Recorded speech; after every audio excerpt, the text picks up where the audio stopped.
NDC WhatsApp platforms baby and command per moody. That Rambo style, young kwachi Wontumi, young mungre ni fie, young freezing account, young kwasa chini fie, young musa na send what is the source of his wealth near the day na young fan tagging say or a galamsey kimping so that John Mahama Ebusia on Akunta mining. Omo a license a minister for lands and natural resources were revoking. Wontumi TV ni crew ni nyina ba omo say minister Pache said the akoso wo Ghana bebrebe nyina satam na ni news we ene nsema kese pa oma be keka de eseweni ense okachre aha let's talk ghtrends and any first time I pop into video and so subscribe ama me no click on notification bell for latest updates on Facebook as let's talk ghtrends and TikTok also.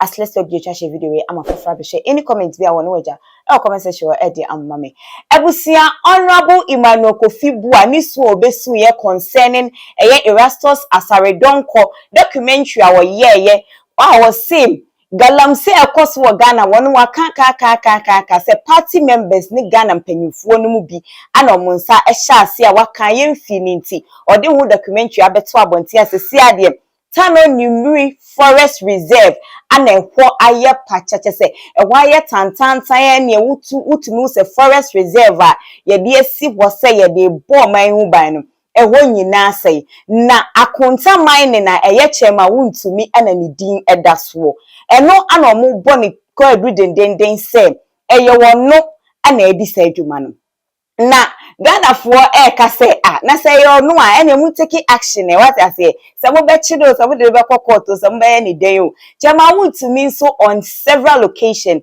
at the bank say enye no creda say ono oye involved in illegal mining no or license to say the Anglo Gold and so license no ampo na mpese obe operate for some time now or no one break now so still na documentary no inside the documentary ni din ne mining sector no wasem na ye kan ye say Akunta mining ye say the assay our forest ho ni nyina eye Akunta mining for ana eye neno ana ne nkopiem ewo Wontumi dia wo hene badie any crew ne wo ne say e di asem NDC for say yenye den or say a dear na omo pesa omo kire ene o keka nsem ene wo bie secret say Rambo style arrest be any account freezing ne niema ene eseweni ense o ka cheche say so early asusu omo daye so omo daye say na ho abefo no NDC WhatsApp platforms baby and command per moody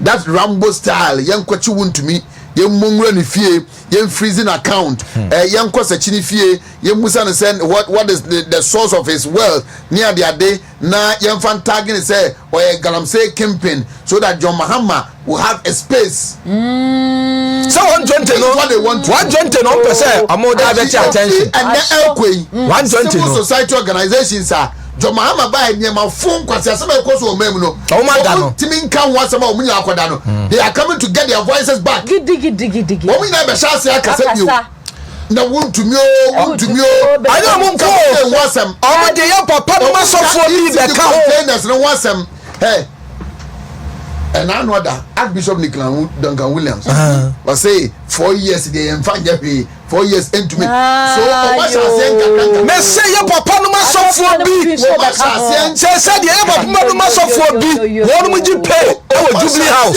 kakra your papa no masofo bi gi pay conscientizing people's mind oh fear na idea said your mind say no untimi fear na idea san kakra we say a free and equi Wontumi asemi civil society organizations in the last 100 days yanti omunka okromanum wo nyina ever suffer sanjofo a wo kan sam tantan sam ya efa na nado ene na bai ho no in the last 100 days wo ni awu no Wontumi kasa no wo nyina resurface abekasa because yenya Wontumi be use as a scapegoat mo bia ka bia no sini bia some of you the calls that are coming in oh in 2013 it was 500 excavators. Okay, these are documents before the law court the NDC didn't deny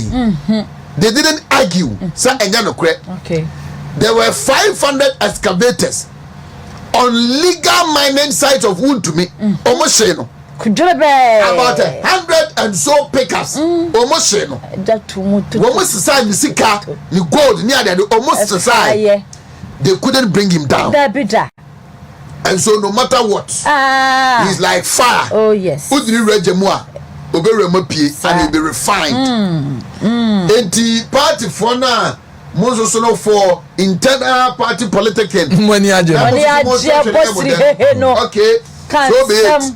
It will get back to your own. Oh yes. Or your soul to speak Godfathers, and you will feel it. Okay. And pay anybody be able to make one semka, but some of us. We will continue to ask the questions. Me say akonta mining we do could be 18,000. I was asking am say gana me say go there and verify. They want to me too so bottom. Make us boko basa no. President Mama didi ho ana because Adam said to say ana Adam bonnet no want to obi business. God just said Adam me swiftly at one among. Hey, NDC constituency chairman, any NDC party for, and the soldier for their boy me say, one baba stop baby, omuye juma edidi. I will honor and no. This is the video. Kofi Amabua ante, John Mahama ante, no ni Ghana, Panom ante. Omuko And they told them that omun tiase momu must stop your jumano. Omun tiase omu daso ye. Okay, so the basha nyama minti. On the road by an angry NDC constituency chairman who says he was not consulted before the operation. Some party faithful, some of whom were mining in the town, blocked the road, preventing the team from assessing the impact of Galamsey in the town. An aerial scan revealed a huge excavation in the middle of the Dumpal township, close to the main bridge. An angry mob, threatening to face off with the armed soldiers, besieged the bridge where the team had parked their vehicles. Reporting for Joy News, Arrest Asaredonko. Where NDC constituency chairman, any NDC party for, and only soldier for any post for their boy me say, ya buy na aba, Galamsey ni yebetu, illegal mining yebeye, ensuomuo, ewiamuo, babia, womoba ye adwuma Kofi Amabua wanti we, wama besu. One thing was some da, on count was some da, and then ya quote the back and forth. Nananuma what I win, Abayens and Joe for shame. We say NDC MP what I win, Enche Oyagalam say, Omachanasu. About a month or two, there was also another video. I posted for Kwachi illegal miners are Baku Abo a diesel John Mahama bodyguard. And at Yoma Korma Omuya Kofi Amabua. At that time, not only Nisio. Etiwante wa mesu now move the cocaine one somewhere Emery Musu wa Ghana easy the containers are ira and Kenya news your boy Mose Bosamo Batiswa Yatum and ne cement boy edu 135 Ghana cedis cement one bag from 85 Ghana cedis I want another abrazo na Mose Munti Bida. The so-called somebody preaching civil society organizations are and then one quarter bar and another politics and then a move from 85 Ghana cedis to 135 and what you know and Kanyanu show boy ayadeno Kanyan yansa so Kanyanu edundum and so mobile divert attention no move say Wontumi na wodin move say Wontumi na wodom move say Wontumi na monsa kanwa ebe Ghana for nyina dwene e de afidi akọ in any case illegal mining wo Ghana nyina no aya kwanta mining na eye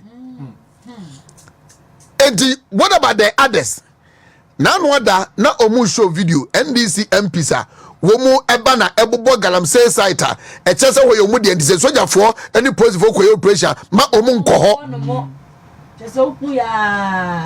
And so if it is a political persecution they will fail.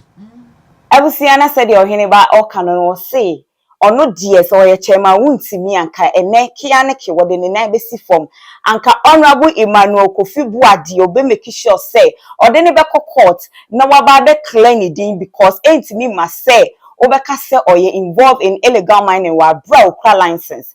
That aside no o church mu no ode betu dwa ka say even sa konta mining ho no kopie mu osisi ya eye kube ana edua wo ho eya se kito si kube na ho nti no ogusa say ade ye tu kube ni wi ana ye tu mining ne wa ase ana we ebeka say honorable onsempa onso be just say Empire. It's information ne dey say see ade akonta mining dey o trend a chema Wontumi ana ni din bonyum e wo nkofo asomu ye hwe se chema Wontumi na dey asem ne be court se dey ne nkofo push say onye na any update be bebe am dey beba so mo we can so be follow Facebook as let's talk ghtrends na TikTok so as let's talk ghtrends video we am afofo abehwe me din e dey na na ekwa santoa makram